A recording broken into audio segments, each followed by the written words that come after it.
Mesdames, Messieurs, bonsoir et merci de nous rejoindre sur ce plateau de Surface de Vérité. Un nouveau rendez-vous. Et dans le fauteuil blanc, je reçois pour vous un président du parti, en tout cas un grand parti qui tangue, mais le président tente tant bien que mal de l'amener à bon port, c'est-à-dire à la victoire à l'élection présidentielle de 2020. C'est bien sûr le président du Congrès pour la démocratie et le progrès CDP, Eddy Komboigo, que nous recevons. Bonsoir. Bonsoir, Robert. Vous êtes là encore, ce n'est pas la première fois que vous venez sur ce plateau. C'est vrai. C'est toujours avec un plaisir. De vous rencontrer. Avec un nouveau look cette fois-ci. Un look qui convient. Pas de costume, pas de cravate? Non, ça dépend des moments. Nous portons aussi bien les costumes, ces habits, que le faso d'Anfani également. Donc, ça dépend des moments. C'est de la communication aussi, ça? C'est un message? C'est peut-être une communication politique, vous me direz, mais c'est à vous de juger, c'est vous les communicateurs. D'accord. Alors, comme je l'ai dit, votre parti traverse une crise, hein, même si certains ne veulent pas l'admettre de cette façon. Alors, on constate, depuis un bout de temps quand même, c'est un constat d'accalmie. Hein. Qu'est-ce qui explique cela? Non, mon parti ne traverse pas une crise, c'est une crise fictive. Une crise voulue par certaines personnes qui sont associées, qui sont dans des instances, qui ont décidé tout au long de la vie du parti avec nous. Certes, nous les avions repérés depuis le 7e congrès, nous savions qu'ils n'étaient pas pro-Eddy, mais à imaginer qu'ils allaient pousser le verrou jusqu'à ce point, on pense que ce n'est pas démocratique, ce n'est pas militants. Mais ils estiment que le parti est en danger, que vous amenez le parti vers le gouffre et qu'il était de leur devoir, en tant que militants sincères et patriotes, de vous interpeller sur la gouvernance. Quels sont leurs arguments? Aucun argument. Et je pense que vous les avez suivis à travers la presse écrite, les radios et la télé. Ils s'en prennent à ma personne. Lorsque le combat devient subjectif, on est hors gamme. On ne peut plus continuer. C'est pas votre gouvernance, c'est votre personne? Vous l'avez si bien dit, hein, c'est assez clair. C'est Eddy Komboigo qui est attaqué, et à travers Eddy Komboigo, la direction du CDP. Mais les décisions sont collégiales. Les décisions sont prises par les instances. Eddy Komboigo ne décide pas seul. Il consulte la direction et la direction prend la décision. Et Eddy Komboigo veille à l'application. L'impression qu'ils ont, c'est qu'il y a une forme de dictature, finalement. Il n'y a aucune dictature. Dans un parti politique, on fonctionne par consensus. Quand il n'y a pas de consensus, on vote. Quand on vote, la majorité, on suit la voie de la majorité. Et la minorité doit se soumettre. Ce sont les principes élémentaires d'une démocratie. Il faut savoir que dans un parti, ça fonctionne exactement de la même manière.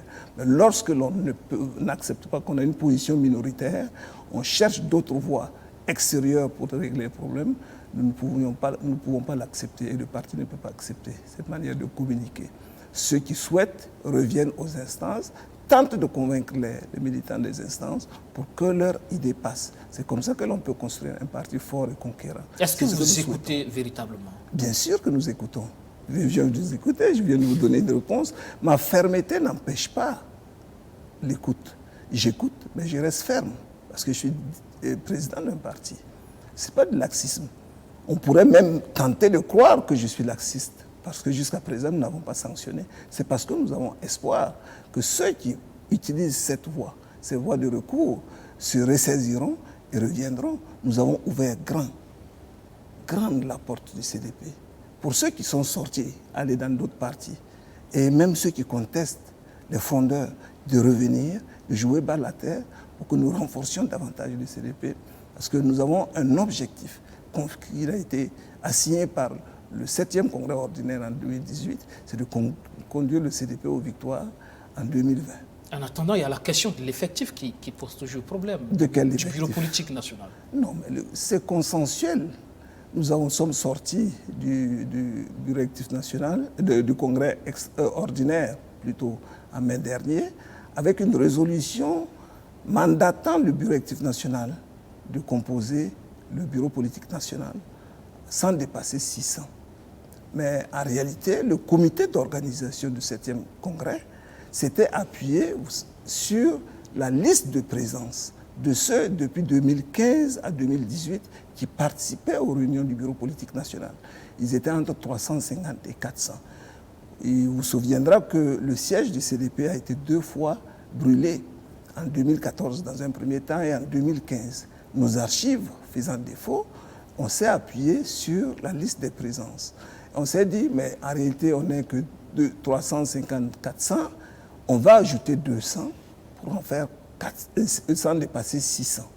Et le secrétariat a écrit dans le statut sans dépasser 600.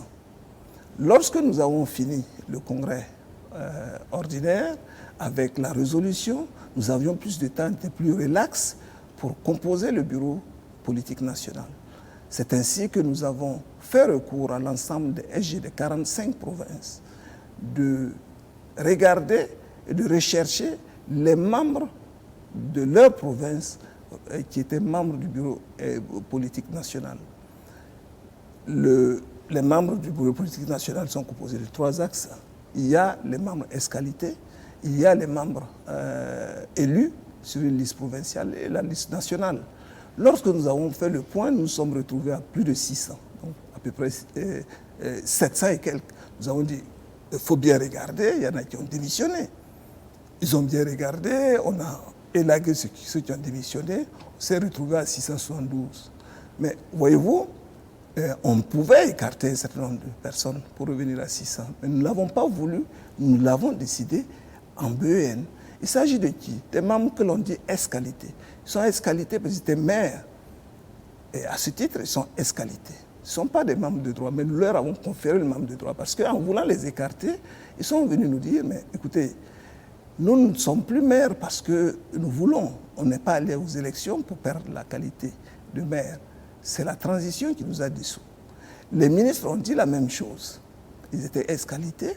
Donc, on a été déjà sanctionnés. Si nous revenons pour construire notre parti, et vous également, vous nous excluez des instances, vous nous sanctionnez une deuxième fois. Nous avons voulu les garder. Comment donc respecter l'article 32 qui disait qu'il faut 600 au plus? C'est dans ce cadre-là qu'on a dit, ben, écoutez, il faut qu'on retourne immédiatement à un congrès extraordinaire pour régulariser l'article 32 en disant qu'il n'est pas applicable en l'état si on ne veut pas exclure des gens. Mais encore à majorité absolue, nous avons dit non, poursuivons, c'est notre congrès à nous, nous avons un mandat, repartir à un congrès extraordinaire immédiatement, c'est faire des dépenses. Nous sommes tous d'accord qu'il faut régulariser l'article 32, mais nous attendons le moment où nous allons choisir le candidat du CDP pour l'élection présidentielle, et à ce moment, nous allons profiter, régulariser la situation. Alors, tout le monde était d'accord, nous avons ajouté les 200, nous avons voulu rééquilibrer avec le quota gens, femmes avec 25 en plus, jeunes avec 15 en plus, nous nous sommes retrouvés à 1004. Vous êtes tout le monde était d'accord. Des textes. Oui, mais bien sûr. Est-ce que subtilement, ce qu'on vous reproche, on vous accuse de vouloir subtilement mettre des personnes acquises à votre cause dans la perspective des primaires? Je n'ai pas une société de recrutement de ressources humaines pour renforcer le camp Edi Komoïgo, si on doit l'appeler ainsi. Non, je pense que des membres élus sont élus dans les provinces. Et dans toutes les provinces, je ne commande pas les militants qui y sont. C'est librement que les assemblées générales se réalisent dans les provinces et on nous propose des noms, des gens que nous ne connaissons pas, physiquement peut-être pas, mais qui sont des membres recommandés par leur base. Nous n'avons pas le droit de ne pas les accepter. Voyez-vous, c'est dans ce cadre même que je pense nous avait envoyé le nom de Kadri Désiré Ouédraogo pour le Sanma Tenga. Et nous avons posé la question de savoir, c'est Ouédraogo Kadri Désiré qu'ils ont donné. Si c'est Ouédraogo Kadri Désiré, écrivons bien Ouédraogo Kadri Désiré. On m'a dit non, c'est Ouédraogo Kadri Désiré. Voyez-vous, mais nous l'avons accepté. Par la suite, nous avons appris par voie de presse, d'ailleurs par votre télé, un déclaré que Ouédraogo Kadri Désiré était inscrit à la dernière rentrée politique en novembre 2018. Donc, pour vous dire tout, nous avons consensuellement accepté la liste, nous avons inscrit les gens, nous sommes allés à la rentrée politique, nous les avons installés. Mais nous avons pris soin en disant, comme l'article 32 n'est pas respecté et que nous attendons un congrès extraordinaire pour régulariser, nous n'avons pas envoyé une note au MATD, CL ou je ne sais plus comment, ouais, pour dire voici la liste des membres du bureau politique national. Nous avons travaillé en décembre sans problème, en janvier sans problème, en février sans problème. Et concomitamment, nous avons vu que du côté Bobo, il y a eu Kader Désiré Ouedraoui qui est allé lancer sa candidature. Tantôt certains disent que c'était un succès, d'autres analystes disent que ce n'était pas un succès. C'est après cela que l'un des députés, Yaya Zoungrana, est revenu au BEN pour dire que nous ne respectons pas l'article 32 et ce n'était pas bon. Pour vous, il fallait poser le problème un peu plus tôt? Non, le problème avait déjà été posé puisqu'on le savait. Et le camarade secrétaire général, Gandema, s'est levé, il lui a fait le point de comment nous avons procédé pour en arriver là et que nous avons tous décidé d'attendre le congrès extraordinaire qui va investir le candidat pour régulariser. Il s'est assis, il n'a plus rien dit, mais après la réunion, je crois 48 heures ou 72 heures après la réunion, il a envoyé une plainte. Quand ça devient une plainte, la direction saisit. Donc j'ai immédiatement convoqué un secrétariat permanent qui a délibéré ou fixé l'ordre du jour du bureau exécutif national. Nous sommes allés au bureau exécutif national, rien que pour parler de ce point, pour l'entendre. Et il nous a dit, c'est simplement pour éviter que quelqu'un nous attaque en justice et remette en cause nos organes. Et dans ce cas, mais on s'était entendu qu'on attendait le congrès extraordinaire qui allait investir le candidat.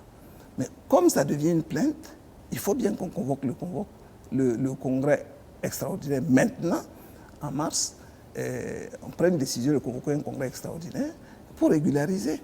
Si nous ne voulons pas réduire le nombre, nous n'avons pas d'autre moyen que de demander l'avis de l'instance suprême qui est le congrès. Et c'est pourquoi nous avons convoqué le congrès extraordinaire pour le 14 avril. Lorsqu'on a convoqué le congrès extraordinaire, quelques militants ont dit c'est bien, mais il faut requérir l'avis de notre président fondateur. C'est le président Blaise Compaoré que nous respectons tous et que nous devons respecter. Nous avons donc accepté d'aller le voir avec les rapports pour lui demander son avis. Pour lui, c'était une surprise, mais il nous a demandé d'ajourner, de donner un mois pour qu'il les regarde et qu'il nous revienne. Il a fait une note dans ce sens. Je suis revenu lire au bureau exécutif national. On a tous applaudi. Au bout d'un mois, il n'a pas fait signe. Le deuxième mois, il m'a fait appel. Nous sommes repartis. Il m'a dit, il a bien regardé les textes. Ça va dans le sens du rassemblement et de l'unité, de la richesse, de la cohésion et de la non-exclusion. Eh bien, vous pouvez aller convoquer votre congrès. Je lui ai dit, parallélisme de forme, comme vous avez écrit pour demander de reporter, je souhaite qu'il y ait un écrit également pour dire que vous avez regardé. Il a fait une note également dans ce sens. Je suis revenu et j'ai lu encore cette note. On a des doutes sur cette note. Non, mais vous me voyez, ça fait 25 ans d'expertise comptable, 25 ans de commissaire au compte, 25 ans d'auxiliaire de justice. Il ne me passera jamais, même dans le rêve, de faire du faux. Et je pense que ceux qui doutaient sont partis, ils sont venus, ils n'en doutent plus. Voilà. Et Blaise Compaoré n'est pas, c'est un homme très posé, et très expérimenté. Il ne fera jamais une lettre et moi je ne me permettrai jamais de modifier quoi que ce soit dans ce qu'il a écrit. Donc la lettre est revenue, nous avons lu, il y en a qui ont applaudi, nous avons que 2 ou 3 personnes qui ont contesté fortement la lettre. Et je les ai interpellés pour leur dire, vous savez, ceux qui en doutent connaissent la route de la Côte d'Ivoire. Prenez votre avion, allez le lui demander. Il a une copie avec lui. Il y en a 2 copies. S'il doute, vous revenez. Jusqu'à présent, personne n'a remis en cause en plus de cette lettre-là. Ça veut dire qu'elle était vraie. Elle est allée même au-delà de la convocation du congrès extraordinaire. Elle est allée jusqu'à nous orienter, comme ces attributions qui lui ont été conférées par le 7e congrès indiquent, de nous donner des orientations quant au choix du candidat. Certains ont vu très vite justement une volonté d'écarter certains candidats. Mais c'est possible. Mais est-ce que ce n'est pas ces candidats même qui se sont écartés? Posez-vous la question. C'est de quel candidat parlez-vous? Kadri Désiré Ouedraogo, par exemple. Ah bon, est-ce que Kadri Désiré s'est déclaré candidat du CDP? Moi, je vous pose la question. Il n'y a pas de doute que pour ses partisans, il doit porter les couleurs du parti. Vous êtes un journaliste attentif. Vous avez entendu les déclarations de Kadri Désiré Ouedraogo à Bobo. Il a dit qu'il est un candidat non partisan. Sa candidature se situe au-dessus des partis. Visiblement, donc, quand on voit la démarche, ça relève de la stratégie, mais pour ses partisans, ils souhaiteraient voir Kadri porter les couleurs du CDP. Un candidat indépendant. Donc ça ne devait pas poser de problème. Ceux qui estiment que Kadri Désiré devait porter les couleurs du CDP devaient être des conseils avisés de Kadri Désiré pour lui dire Monsieur Kadri, revenez, vous êtes militant du CDP, revenez, le moment venu, le CDP va décrire les conditions et les critères de candidature et on va ouvrir une période où vous pourriez déposer votre candidature. À ce moment, on accepterait. L'impression c'est que tout est verrouillé aujourd'hui. Personne n'a verrouillé quoi que ce soit. Kadri Désiré Ouedraogo est un militant. Ici, les militants du CDP, on l'a reconnu en 1999, étaient à la CEDEAO. Il est de retour depuis 3 ans, 6 mois. Il est à la retraite. Nous n'avons jamais vu une lettre de demande de réinsertion au CDP. Nous n'avons jamais eu un appel téléphonique, un WhatsApp, encore moins un soutien financier ou une participation à une activité du CDP. Mais il n'a jamais non plus dit qu'il n'était plus du CDP. Oui, mais ceux qui pensent que l'on l'a écarté ont peut-être lu entre les lignes à travers la lettre que le président Compaoré a écrite en disant qu'il faut permettre à tout cadre du CDP tout cadre dans un militantisme actif, respectant les textes fondamentaux, c'est-à-dire les statuts et règlements intérieurs. Je ne suis pas juge. Peut-être qu'eux ont jugé que leur candidat n'est pas un militant actif et ne respecte pas les statuts et règlements intérieurs. Et si c'était le cas, ce n'est pas le président Compaoré qui l'a exclu, ni Edi Komboigo, c'est lui-même qui s'est exclu. Parce qu'en posant de tels actes, il sait qu'il ne respecte pas les statuts. Un parti organisé, on doit pouvoir rester discipliné dans ce parti. D'accord. Il y a Kadri, mais il y a aussi, depuis un certain temps, d'autres noms qui sortent. On a entendu parler, par exemple, de Juliette Bonkougou, même si après, effectivement, elle s'est prononcée sur le sujet. C'est la première fois que j'entends cela, mais j'ai également lu dans la presse qu'elle s'est rétractée. Puisque la période de candidature n'est pas encore arrivée au CDP.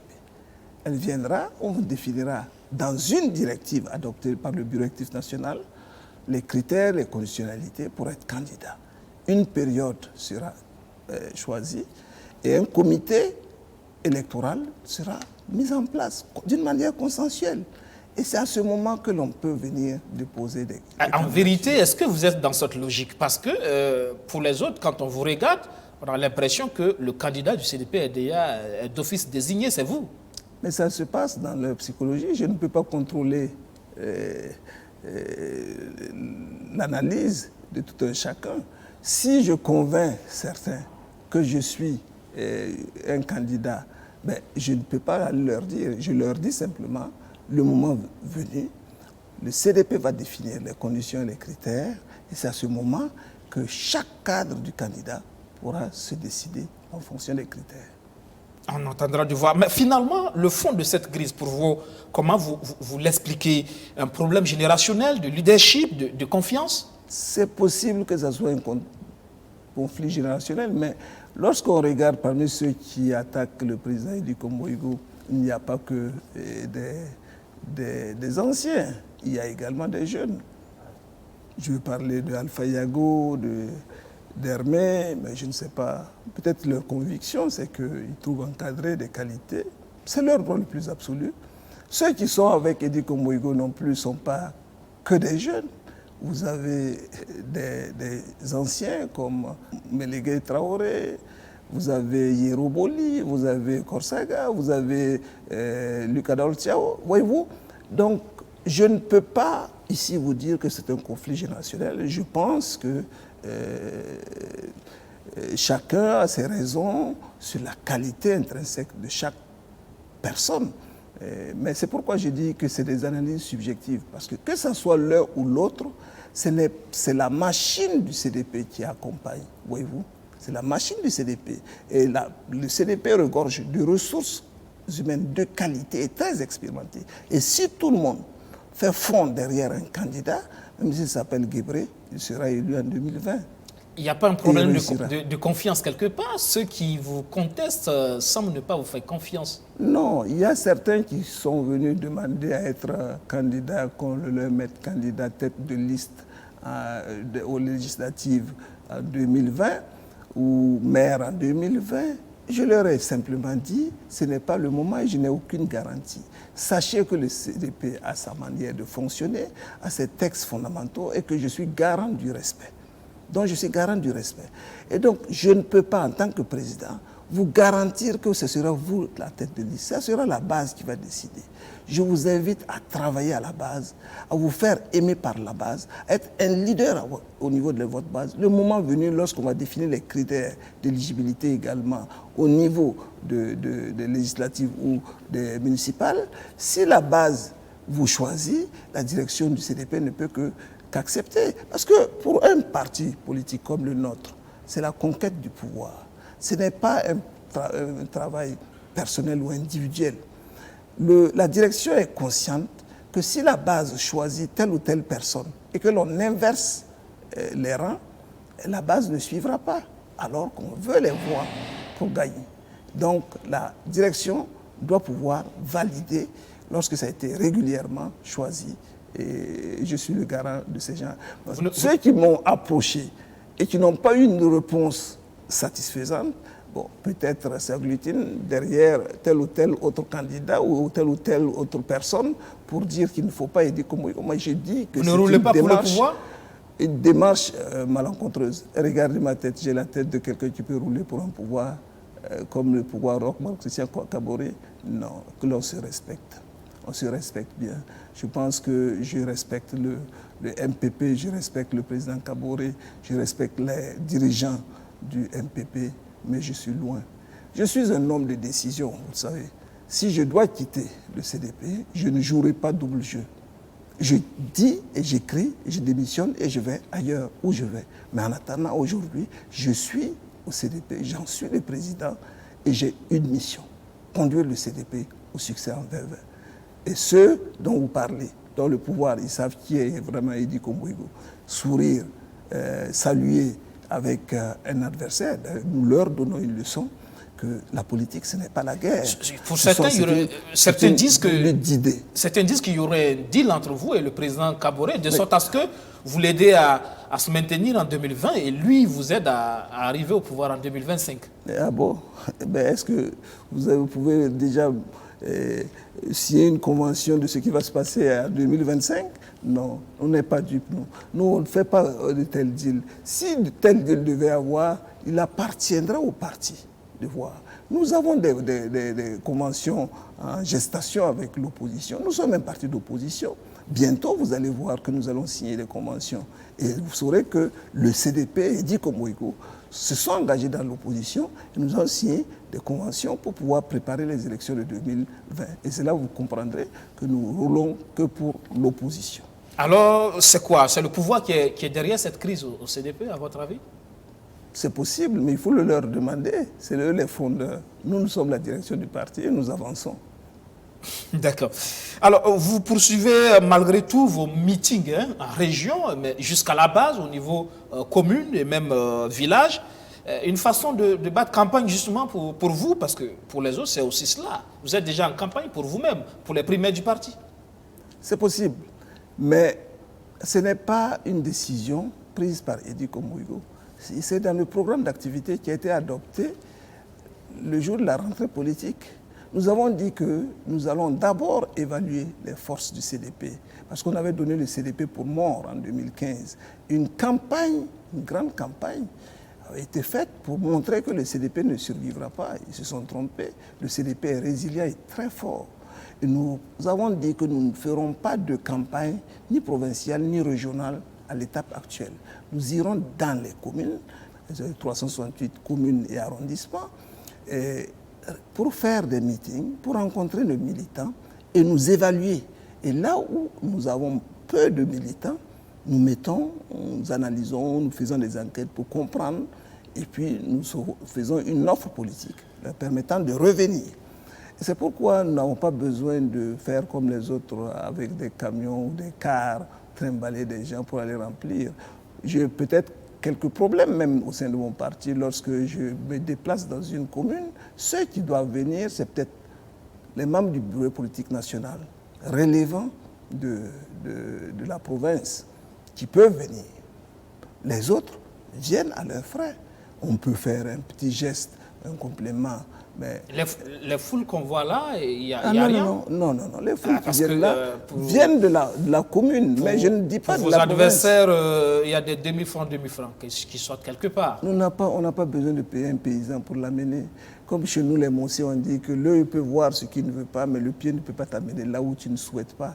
Ils viennent parce qu'ils sont convaincus que le CDP est le seul parti capable de relancer le Burkina et d'apaiser le pays. Est-ce qu'ils savent véritablement pourquoi ils viennent? Ah bon, allez le leur demander, ils vont vous dire.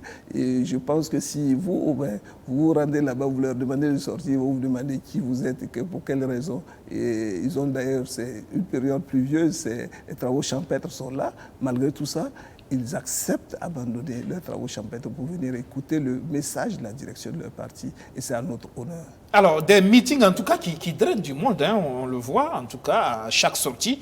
Est-ce que ça dit que la crise n'a pas impacté la base? Il n'y a pas de crise. Vous les journalistes, vous souhaitez que l'on en parle, une crise.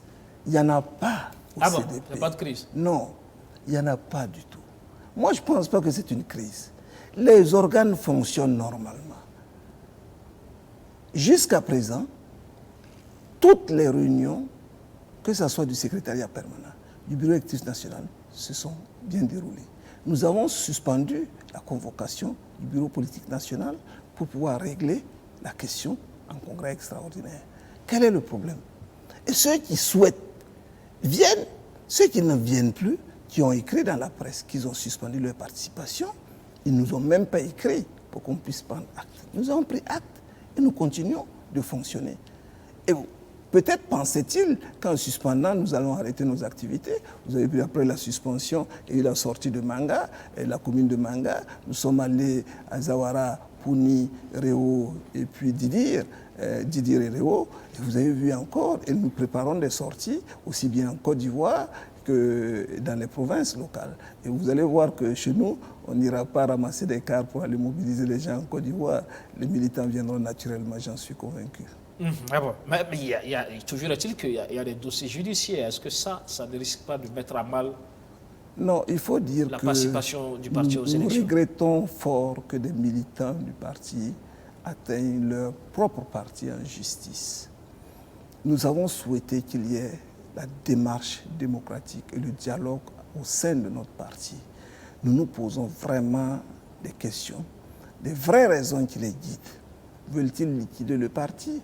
Le parti, ce n'est pas Edi Komboigo. Même si vous êtes contre Edi Komboigo, si vous en venez à travers le parti devant une justice, vous avez posé un problème de nombre de membres du BPN.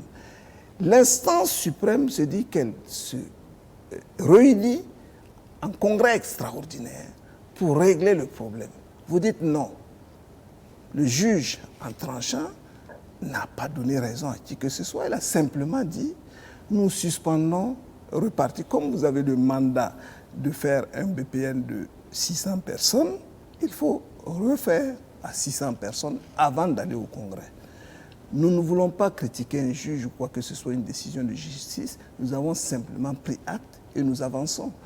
Pour revenir à 600, il faut que nous acceptions au niveau du BEN suspendre ou exclure un certain nombre de personnes pour revenir à 600. Je vous ai expliqué tantôt que le nombre même au sortir du Congrès... On a dit que ça c'est fait? Non, mais on est dans le processus. C'est dans le même processus que nous avons voulu entendre l'avis des membres des SG des différentes communes et des SG des différentes provinces, en les convoquant au stade du 4 août pour une séance de travail. Et c'est là que nous avons vu des gens habillés avec le logo CDP, avec l'effigie de Blaise Compaoré, pour venir agresser des SG des communes et arrondissements, des SG des provinces. Quel est leur but? Quelle est leur visée réellement? Si ce n'est la liquidation du parti. Et même si c'est pour liquider le parti, pour que les militants reviennent soutenir votre candidat, mais vous êtes obligé de repartir vers eux pour leur demander de faire le travail pour eux. Je ne crois pas qu'un homme agressé peut se lever le lendemain et travailler pour pour son agresseur. Donc ce n'est pas ni politique ni intelligent. Ressaisissons-nous et travaillons pour le bien-être du parti et pour l'objectif qui nous a été assigné d'aller trouver, au moment venu, le candidat idéal du CDP qui va aller gagner les élections. Pour le bien-être du parti, pourquoi vous ne démissionnez pas? Pourquoi je devrais démissionner? Donnez-moi une seule raison qui m'amène à démissionner. Je n'ai pas été coopté. Ce n'est même pas un consensus, c'est un vote. Par vote que j'ai gagné, pour la première fois en Afrique francophone, un président d'un grand parti est élu au scrutin secret. On a dépouillé et j'ai gagné. Pourquoi je devrais démissionner? Dites-moi. Tous ceux qui disent démissionner, ils ne donnent pas, il faut argumenter, donner une seule raison qui amène Edi Komboïga à démissionner. Jusqu'à présent, la majorité, ceux qui me demandent de démissionner, eux-mêmes ont été remis en cause par leur base. Je sais que la section et les sous-sections de Boulkemde se sont démarqués des propos du député Yaya Zoungrana. On comprend que Derme Salam n'est pas de base, ni Alpha Yago, il n'a aucune base, personne ne peut les remettre en cause. Mais ceux qui disaient que c'était leur base les a remis en cause en leur demandant à eux de se taire, parce qu'ils ne parlent pas à leur nom. Le député Yaya Zoungrana, effectivement, en parlant chaque fois, il dit député Yaya Zoungrana, député CDP de Boulkemde. Non, un député national. Et lorsque tu insinues des choses comme ça, tu peux pousser les gens à comprendre que ce sont les sections ou les sous-sections que tu représentes dans tes déclarations.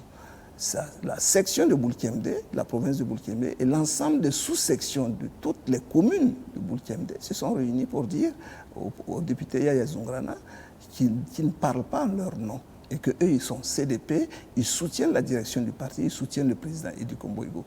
Alors pourquoi vous voulez que je démissionne?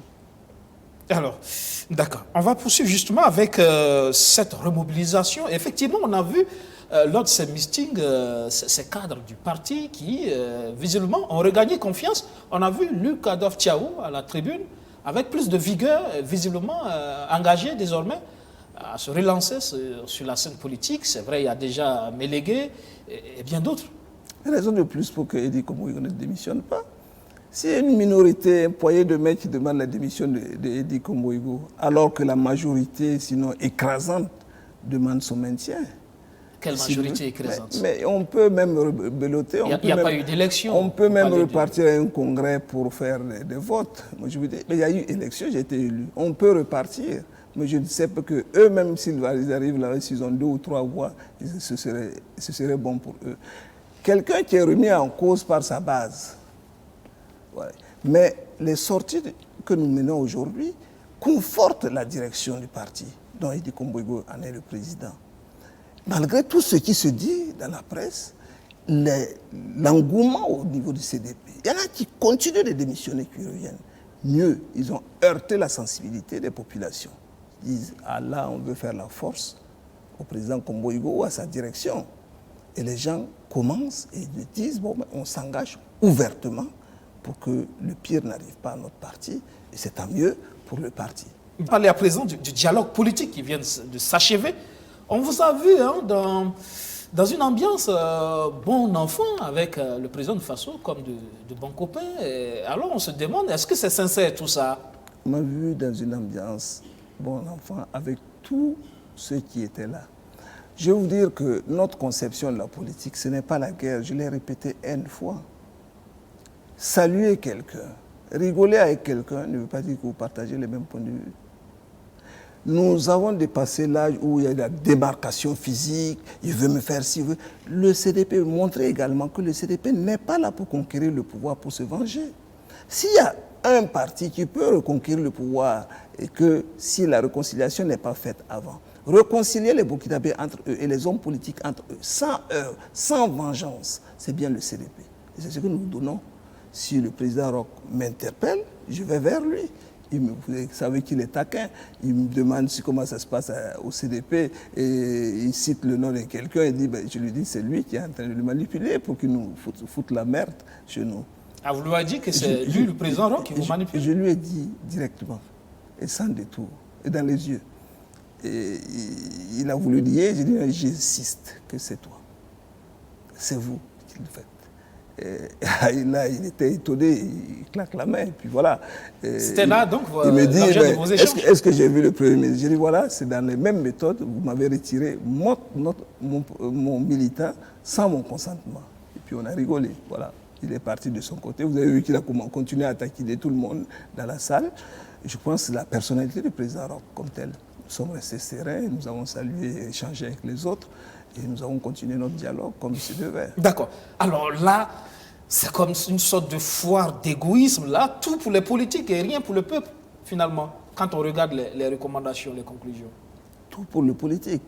Vous semblez égoïste, non? Vous êtes allé négocier des choses pour vous, mais pour le peuple, on n'a rien vu. Qu'est-ce que nous avons négocié pour nous? Le code électoral a révisé, la question de ne plus sanctionner les partis qui ne respectent pas le quota genre, les questions de vote des Burkinabés de l'électorat. Apparemment, c'est les questions d'ordre électoral qui vous intéressent, alors qu'il y a une situation nationale assez critique où le peuple attend des solutions.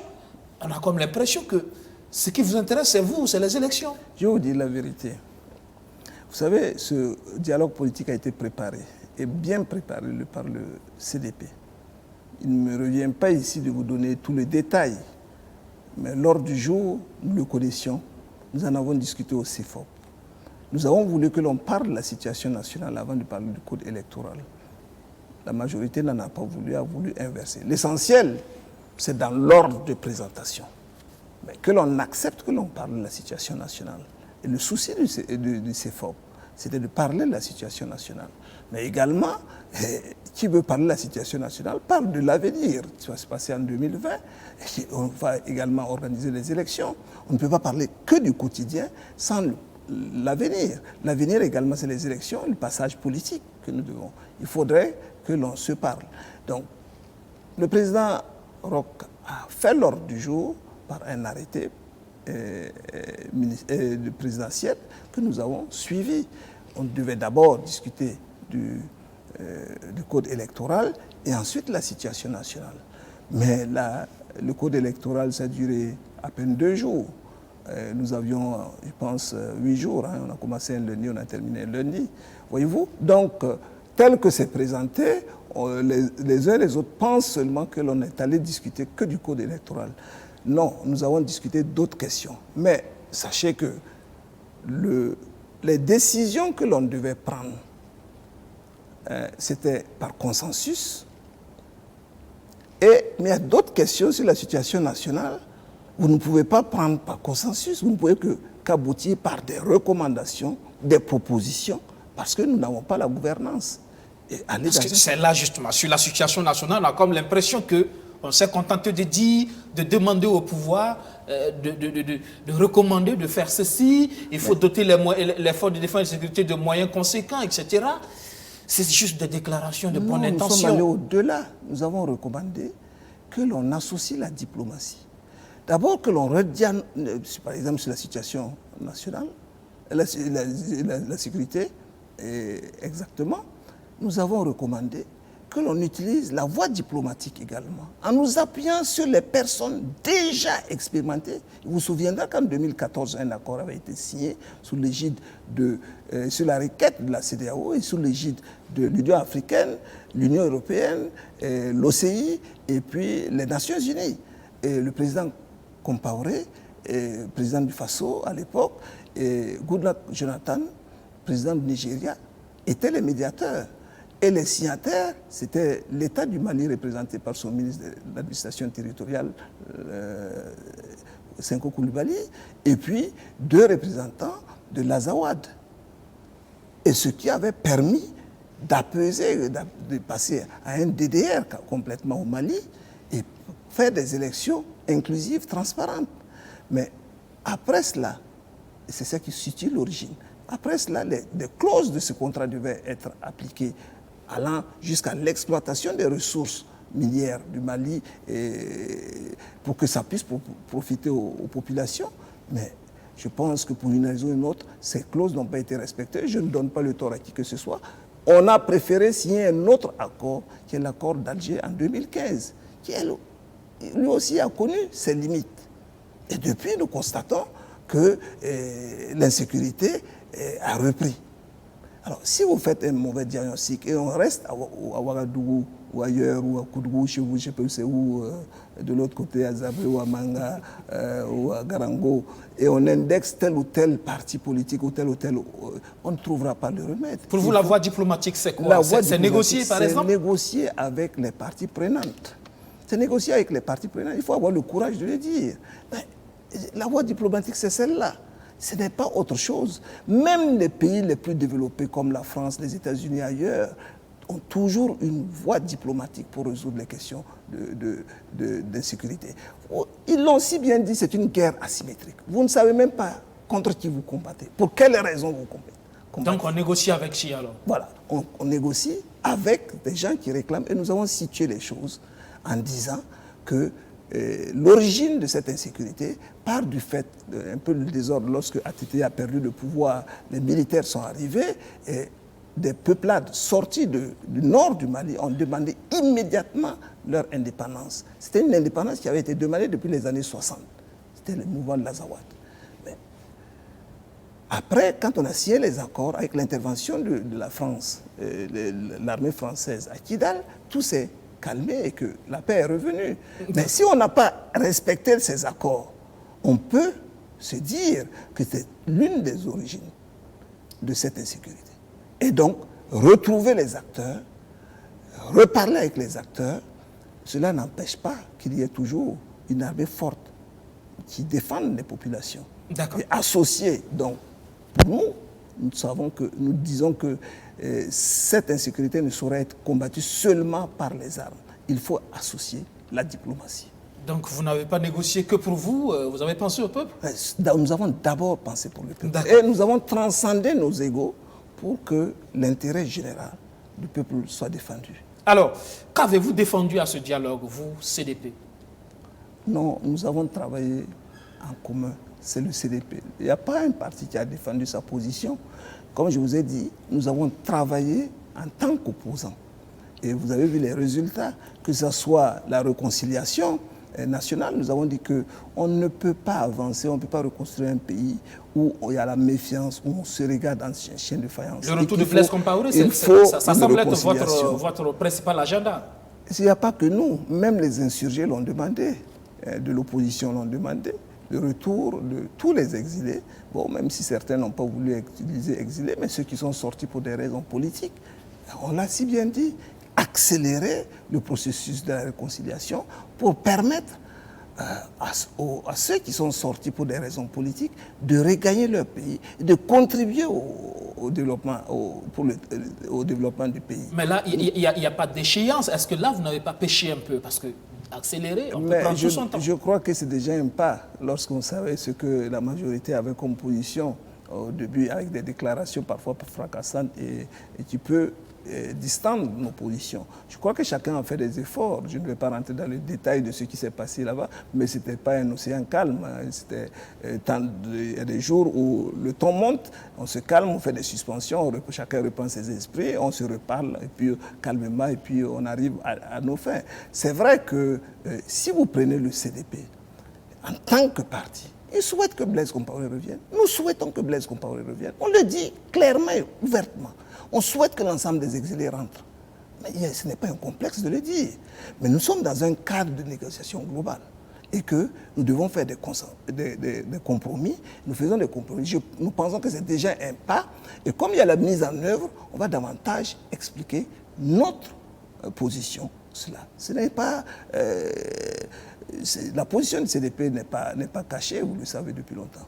Est-ce que c'est par là un passeport d'accalmie que vous accordez au pouvoir, justement, à partir de ce dialogue-là?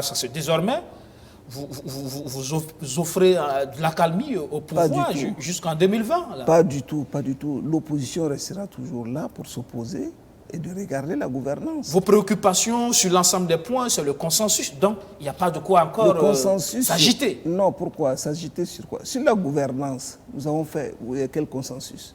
Nous avons dit, nous vous recommandons, si d'ici là, il n'y a pas de dialogue, il n'y a pas de diplomatie qui va dans le sens d'apaiser et de chercher une solution à l'insécurité, nous allons dire un mot. Si dans quelque temps, il n'y a pas de solution qui va dans le sens d'assurer l'indépendance de la justice, nous allons encore dire un mot. S'il n'y a pas un mot qui est dit dans toutes ce que nous avons appelé ces fraudes, ces détournements, ces enrichissements illicites que nous avons tant dénoncés à travers nos conférences de presse au niveau du CEFOP, nous allons encore attirer l'attention. Non, je ne crois pas que la PMP se dise qu'il a un blanc-seing pour préparer, pour aller jusqu'en 2020. Nous serons toujours en veille et nous allons toujours dénoncer ce qu'il faut dénoncer. Nous sommes une opposition républicaine et nous souhaitons la rester. D'accord. On va parler justement de 2020 puisque ça semble être aussi peut-être l'une des clés de sortie de crise par rapport à cette situation, puisque vous semblez avoir les solutions aux problèmes du Burkina si vous êtes élu en 2020. Mais là, on voit que la bataille est déjà lancée. Hein. Vous êtes en meeting à l'intérieur du pays. On a vu récemment le pouvoir qui était à la conquête de la diaspora déjà au niveau d'Abidjan. Mais c'est tant mieux, puisque d'abord, ils pensent que la diaspora de Côte d'Ivoire est un électorat de l'opposition, à tort ou à raison. Mais j'ai vu qu'ils ont rempli la cuvette. Ils n'ont qu'à revenir maintenant accepter que les Burkinabés de Côte d'Ivoire votent sur la base de la carte consulaire. Parce qu'ils sont allés faire une évaluation. Ils sont allés donner des cartes d'identité. On a pu confectionner que 4000 cartes sur un potentiel de 4 millions de Burkinabés qui y résident. C'est un échec total. Il y en avait déjà qui avaient la carte. Oui, mais c'est un échec. Quand ils font le point, il y a environ 250 000 qui ont carte d'identité, carte nationale d'identité et passeport, sur un potentiel de 4 millions. On est loin du compte. Nous avons une carte consulaire sur laquelle c'est écrit qu'elle tient le lieu de carte d'identité burkinabé. Vous savez aussi qu'il y a des doutes autour de cette carte. Attendez, c'est un État ne peut pas faire une carte, délivrer... c'est la même chose si vous délivrez une carte d'identité. On peut dire qu'on doute encore. Parce que ceux qui ont la carte d'identité au Burkina Faso, il y en a qui sont vraies, il y en a qui sont fausses. Je ne dis, c'est le taux. Vous voyez, dans tout ce que l'on fait, je suis un auditeur, dans tout ce que l'on fait, il n'y a rien de 100%, mais le taux d'irrégularité, qu'on nous le dise, il n'y a jamais eu un audit sur la carte consulaire biométrique des électeurs de nos compatriotes en Côte d'Ivoire pour nous dire, voici le taux d'irrégularité. On dit, il y a des irrégularités. Quelle irrégularité? Délivrée par notre ambassade. Et chaque fois qu'on délivre une carte consulaire biométrique en Côte d'Ivoire, on continue de le faire. Il y a eu une implémentation sur un ordinateur placé dans le bureau du ministre des Affaires étrangères qui suit au jour le jour. Mais qu'est-ce que vous voulez en fait? Cette même carte lui donne l'identité burkinabé. Maintenant, si l'on pense que c'est l'électorat de l'opposition, on peut s'opposer également qu'ils votent sur cette base. Mais comme ils sont sortis, ils ont vu qu'ils peuvent avoir l'électorat, autant revenir avec nous, puisque c'est le seul point non-consensus par rapport à au code électoral, voilà, document de votation, qu'ils deviennent accepter, que l'on accepte, parce que nous allons exclure nos compatriotes, indûment d'ailleurs. Avec une opposition qui ne semble pas avoir fini avec ces bagarres à l'interne, est-ce que là, le MPP n'est pas parti pour renouveler son bail avec le peuple en 2020? Vous savez combien de bagarres se passent au niveau du MPP? Nous en avons les informations. C'est la même chose. Vous avez tout dernièrement à l'arrondissement, je ne sais plus quoi, 3 je crois, il y a encore eu des problèmes. Partout dans les grands partis, vous ne pouvez pas gérer un parti sans qu'il y ait des incompréhensions. C'est de transcender à chaque fois et d'inviter les uns et les autres, de jouer balle à terre pour que vous puissiez vous retrouver autour de la même table pour discuter et puis trouver une solution. Et puis voir la qualité de ceux qui protestent, qu'est-ce qu'ils sont capables d'influencer le bon fonctionnement de votre parti, et puis on avance. Vous, ce n'est pas ceux qui font trop de bruit dans la presse ou qui font d'ailleurs c'est les tonneaux vides qui font d'ailleurs plus de bruit, mais on ne voudrait pas utiliser un langage qui agresse qui que ce soit. Tout simplement, c'est cette expression pour dire ce n'est pas la peine d'insister à faire du bruit. Revenez dans votre parti pour que nous puissions construire ensemble. Vous, aujourd'hui, CDP, quels sont vos atouts pour 2020? Est-ce que vous êtes encore crédible? Parce que vous avez déjà trahi le peuple. Qui a trahi qui? Je n'ai pas compris. Le CDP n'a pas trahi le peuple.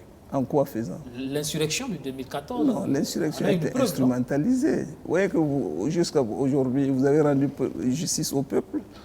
On a plutôt instrumentalisé le peuple, orienté le peuple en disant qu'ils étaient la solution. Eh bien, ils ont eu la solution. Ça fait 4 ans maintenant. Nous ne voyons pas venir. Le peuple est davantage assoiffé, affamé. Le peuple n'a pas de boulot. Il y a l'insécurité, il y a une malgouvernance, il y a un pillage des ressources de l'État. Il y a ce qu'on appelle, même dans l'exploitation industrielle, qu'est-ce que vous voulez? Si l'on fait une comparaison entre la gestion d'antan et la gestion actuelle, le peuple choisira la gestion d'antan et comprendra que le CDP ne l'avait pas trahi. Et ceux qui ont vraiment trahi le peuple, c'est ceux qui l'ont amené à l'insurrection. Quand vous regardez aujourd'hui la balance opposition-majorité, vous vous dites, cette fois-ci, un second tour, il y en aura? Peut-être qu'un premier tour seulement avec le CDP qui gagne. Vous n'allez tout de même pas penser qu'en 2020, il peut y avoir un Tokdjili? S'il n'y a pas un second tour, c'est que le CDP serait aux alentours de 40 et à plus de 40%. Donc, nous en sommes convaincus. Vous savez, le CDP a des ressources. Nous sommes implantés dans les 45 provinces, dans les 368 communes d'arrondissement, dans les 9567 villages. Nous avons tous partout des comités de base. Et lorsque nous sortons, on se convainc davantage, sauf cas de fraude. Mais comme vous avez vu que dans le dialogue politique, nous avons demandé à ce que toutes les dispositions soient prises pour qu'il n'y ait pas de fraude.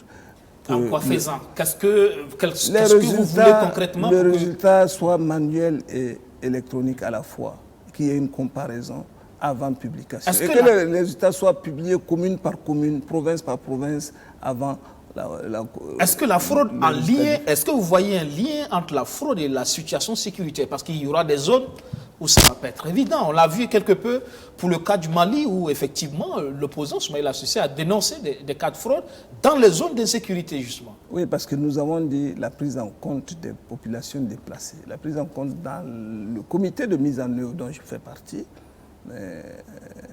où je suis membre, nous allons reparler. Toutes les questions n'ont pas pu être vidées. Mais nous avons dit la prise en compte des populations déplacées. Mais une population qui vient d'une commune voisine, qui se situe à 100 km de sa commune, si ces populations votent pour quelle commune en définitive? Est-ce que c'est pour sa commune d'origine ou c'est la nouvelle commune où elle est accueillie? Bon, ce sont des questions qu'il faut approfondir et trouver une solution. Qu'est-ce qu'on fait pour les zones en insécurité où effectivement il y a eu beaucoup de déplacés? Qu'est-ce qu'on fait? Il faut demander à ceux qui gouvernent et ceux qui ont permis à ce que cette insécurité s'installe. Ce n'est pas le CDP, certainement. Mais nous avons accepté d'aller au dialogue politique et nous avons proposé des solutions avec eux. Et nous pensons que s'ils nous écoutent, nous arriverons à arrêter l'avancée de cette insécurité et pouvoir réinsérer les populations dans leur localité et organiser des élections libres, transparentes et inclusives. En cas de second tour, vous pouvez faire alliance avec le MPP, non? Pourquoi? C'est possible? Je vous ai dit que nous allons bientôt signer avec les partis de l'opposition, du CFOP. un accord pour préparer les élections. Ça veut dire qu'en cas de second tour, le CDP, s'il n'est pas au second tour, il votera le parti de l'opposition qui est au second tour. Et comme le CDP est sûr qu'il sera, s'il y a un second tour, il y sera, les autres voteront pour lui et on gagnera. C'est bon. D'accord. Alors, justement, savez-vous que si la question sécuritaire n'est pas assez bien analysée et réglée, il peut ne pas avoir des élections en 2020? Je suis d'accord avec vous. C'est pourquoi nous sommes investis et nous avons voulu resituer les origines et de demander de faire un bon diagnostic et qu'on soit entendu par les gouvernants du moment. On a tantôt accusé le CDP d'être ci ou d'être cela, mais on n'a jamais entendu le CDP. Lorsque le CFOP a donné sa communication sur l'insécurité, il n'y a pas eu de débat. Les têtes s'acquiesçaient. Il y en a même qui, à la pause, se sont rapprochés de moi, mais on aurait pu se parler depuis 2016. Vous avez apporté des solutions? Le CFOP a apporté beaucoup de solutions. Tracer les sillons. D'accord. En attendant de voir sur le terrain la mise en œuvre. Mais voilà, il appartient au gouvernement de mettre en œuvre les sillons que le dialogue politique a ressorti. Donc finalement, on n'est pas au sorti de ce dialogue dans une sorte de démocratie consensuelle où l'opposition finalement n'a plus grand chose à dire sur la gouvernance. Ce n'est pas un blanc-seing pour la PMP. Ce n'est pas un blanc-seing. Le CFOP n'est pas allé au dialogue politique pour donner un blanc-seing au parti de la majorité qui nous gouverne. Nous avons dit que nous allons davantage ouvrir les yeux. Et d'ailleurs, comme il y a eu un dialogue politique et il y a eu des points de consensus et des recommandations, il y a un comité de suivi. Nous allons être vigilants. Il faut que ça soit, qu'on ne fasse pas des déclarations et que par la suite, on nous dise qu'on n'a pas pu les appliquer. D'accord. Alors, on est en fin d'émission. Qu'est-ce que vous pensez du cadre Désiré Ouédraogo? Non, mais c'est un cadre que nous avons connu, qui a été Premier ministre, qui a été président d'institution, qui est aujourd'hui à la retraite, qui, à l'entendre ces déclarations, souhaite diriger le pays. Je lui souhaite bonne chance. Blaise Compaoré? Ah oui, c'est un mentor pour moi. C'est un monsieur, un grand monsieur pour moi, comme je l'ai toujours dit, qui m'a toujours inspiré, qui est dans une situation très difficile aujourd'hui, qui souhaite rentrer, que nous souhaitons le voir au Burkina, mais nous souhaitons également que ce soit dans des conditions honorables. Et nous pensons que dans les jours à venir, les gouvernants nous comprendront qu'il y a nécessité qu'il rentre avec l'ensemble des exilés. D'ailleurs, nous le souhaitons vivement. Pour terminer, Roch Christian Kaboré? C'est un chef d'État taquin, apaisé, mais qui reste futé. Nous restons également à leur écoute et qu'ils transcendent des personnes qui l'invitent à serrer davantage parce qu'un pays ne saurait être développé si les populations ne sont pas unies. Je n'ai pas vu beaucoup d'actions allant dans le sens de la réconciliation et de l'accélération du retour des personnes, des exilés ou des personnes qui sont sorties du Burkina pour des raisons politiques. Je l'en invite à y penser rapidement. Je vous remercie. Merci, Monsieur le Président, d'être passé dans le fauteuil blanc ce soir. C'est moi qui vous remercie. Merci. Mesdames, Messieurs, ça sera tout pour ce numéro de Surface de Vérité. Je recevais pour vous le président du CDP, le Congrès pour la démocratie et le progrès, Eddy Komboigo. Merci de nous avoir suivis. Excellente soirée sur notre chaîne. Le bonsoir particulier à tous ceux qui nous suivent du côté de la ville de Niamey au Niger. On reçoit vos messages. Bonsoir.